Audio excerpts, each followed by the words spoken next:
Welcome to the Daily Jerry Anderson podcast, which today concerns itself with the Second World War. Admittedly late. Coilus Interruptus has discovered Hitler and, more importantly, is worried about what happened to Lord Haw Haw. Every time I hear the word Chivers and I think of Chivers Jam, I think of the story from the book about Lord Haw Haw's life, where people, where it was supposed to have said on the radio that tonight, Germany calling, Germany calling. Germany calling, Germany calling, we will Germany bomb, calling, we will bomb Belfast tonight. Chivers Jam Factory tonight, wherever it was. Did he actually mention that? No. Check Chivers Jam Factory? No, you see, Lord Haw Haw never, ever said anything like that. That's a myth. Lord Haw Haw never said we are bombing this, and there's stories in every town in England where they have these stories, like for instance the one we have here in Derry, where they talk about where Lord Haw Haw supposed to have said about the big golden teapot that we had outside a shop here in Derry, quite close to your house. Germany calling, golden teapot in London. And the HMS Sea Eagle. He never mentioned anywhere at all in any part of Great Britain. And you seem to know an awful lot about Lord Haw Haw. Well, I know a wee bit about him. Did you defect at the time? Do you know that he should never have been hanged? Probably not. No, did you know that? Simply because he wasn't British citizen. He was an American citizen. Yes, indeed. And all he had to do was show his birth certificate or his passport, and they couldn't hang him. Would you think somebody would have told him that? As one approaches the end of one's life and the light begins to dim, one is often transported back to childhood days, and memories of one's family home are summoned up, where the bin was kept, layout of rooms, etc. Lots of scullery talk. Death inevitably soon follows. And as I lay in my bed last night, tossing and turning, searching for sleep, I was thinking about your house. Were you really? And I was thinking, I wonder, did they say in the Andersons' house, when a knock came to the door, your mother or father would say, answer the door. Where did that expression come from? Why do we say answer the door? That's right. People used to say that. Answer the door there, will you? And then and I was wondering then, was it the same in your house as it was in our house? A fight would break out. No, Mammy, I'm not answering the door now. I answered it the last time. Get her to answer it or get him to answer it. And there's a whole squabble. Many knocks on the door, you see. At that time, people used to call around all the time. I know. But then again, you see, at our house, we didn't have a door to knock That's on. what I was thinking about. Where was your front door? We never had a front door. Did the people come up the stairs to your front door? Oh, people just walked in. You'd be sitting having your dinner. Where was your front door? At the front of the house. No, it wasn't. This is why I was thinking about your house last night. I was thinking in particular, he says, right, if a knock came to our house, this is what I was thinking. If a knock came to our door, nobody would hear it. Right. No, but we would be sitting watching Whirlybirds or the Billy Cotton Show or How Green Was My Valley. Do you understand? Green Was My Valley. And then a knock would come to the door and your mother would say, answer the door. Would one of yous answer the door?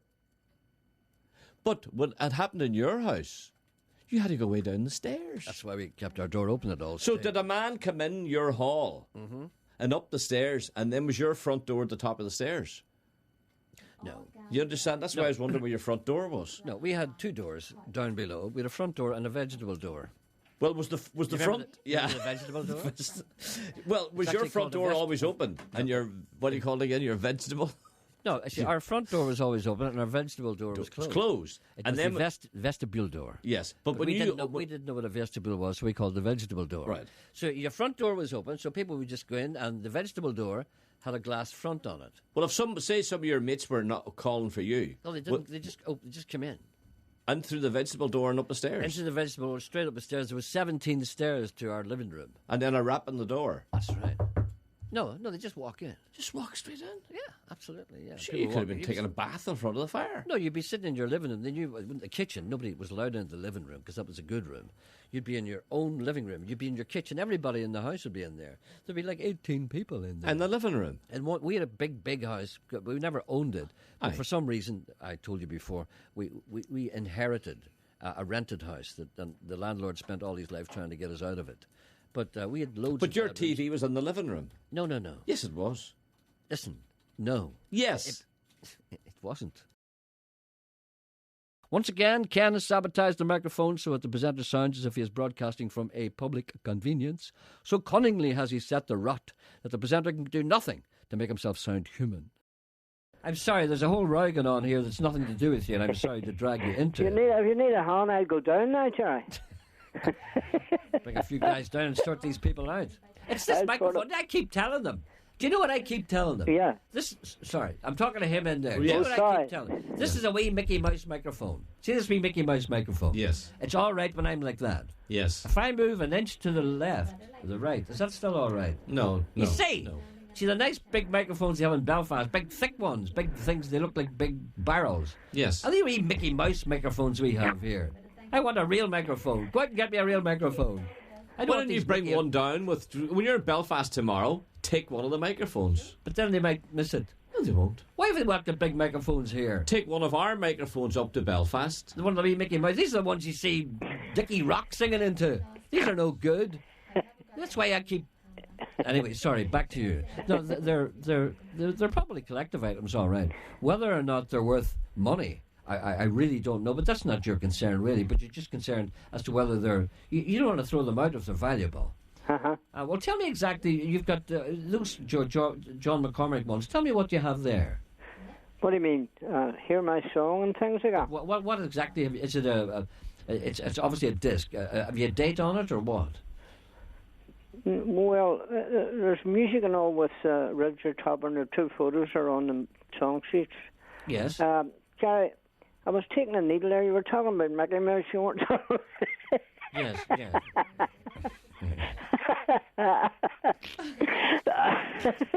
Yeah, you let me down badly. It's a great laugh. I thought you were talking about me, and I was talking away this. You understand, don't you? Yeah. Go ahead.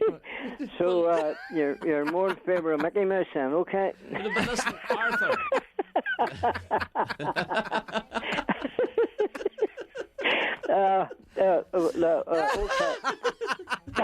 Okay.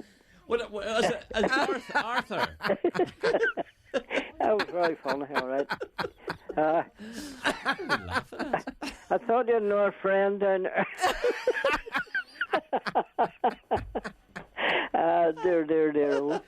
Right. Arthur. Yes. I want to ask Jerry this. Jerry, is there any point in Arthur taking his collection along to, what do you call him? Al Martino in Belfast. What do you call him? Al Martino? What do you call him? They're making a film of his life. Al Martino? What do you call him? The Undertones friend. Terry Hooley? Terry Hooley. Oh, that sounds like Al Martino. Yeah. Yes. No, I wouldn't do that. No, Would Terry know anything? No, he Could wouldn't Terry know guide him in any way? Well, he Could might Terry do, put him in the right direction? It wouldn't be Terry's period. Bag. No, I know. But you can't be going down to men are making films and saying, "Go have a look at this." Are you Al Martino? Yeah, Al Martino. That's very close to Terry Hooley. Same nationality. No, I don't. No, all we can do is maybe hope that someone rings up and expresses some kind of interest and is willing to talk to you and tell you about what you have. And that's the only thing we can hope for, because the days really of... Do you remember you used to be able to bring things like that down to Smithfield? That's right, And there'd be a man there with glasses and a bit smelly who would know everything about that. Yeah. But now those men aren't there anymore. I spoke to him, by the way. Now get out of that one, Mr. Anderson. Just tell him I was asking for him. There now follows talk of a concept known to Charles Dickens as the return room. As I gather my shawl around my shoulders and suck thoughtfully on a clay pipe, it all gradually comes back to me.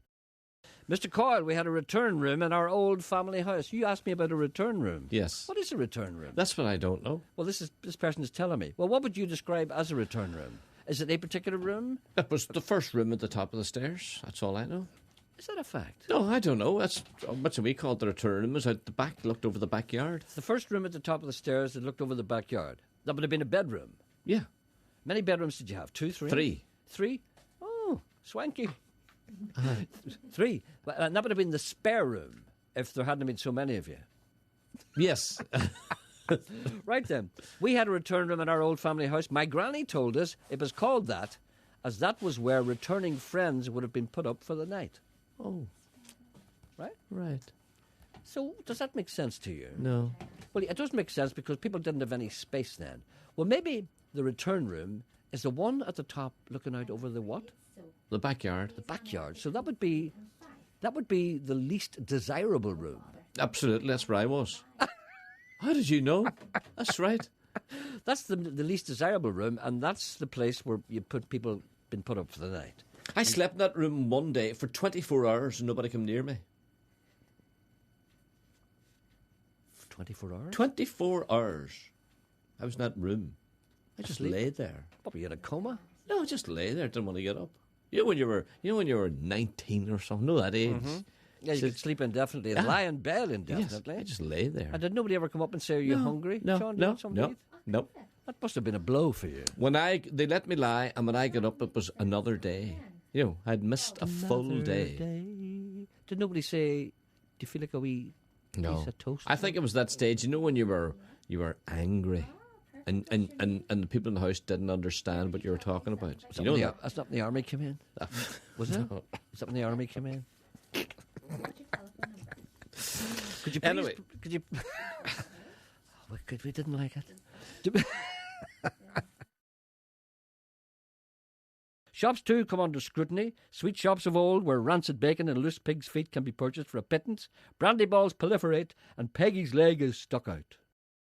My mother's pal, Brady McGuinness, used to own a sweet shop in Derry in the early 60s. Do you remember it? I can't recall exactly where it was. Do you remember a sweet shop owned by a person called Brady McGuinness? I bet you. I'll tell you what she. I'll tell you what she looked like. I bet you she wore a black penny.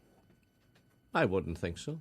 The Or maybe 60s, not the 60s. No, polka no. dot penny. No, I would say she wore a blue cardigan, and she'd be a heavy busted sort of a person. And would you have a wee place in the back that you went through the beaded curtains?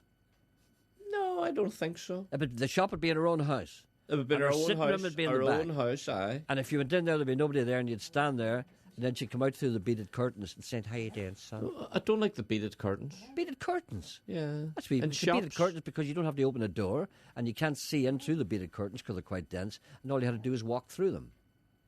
No, I would say Brady was the sort of woman that sat Have a there. door? And I would say she had a chair behind the counter and would have talked to people, and people would have come in and got the Daily Mirror or whatever, a fresh loaf, a quarter pound of Bell's tea. All right, it's 1964.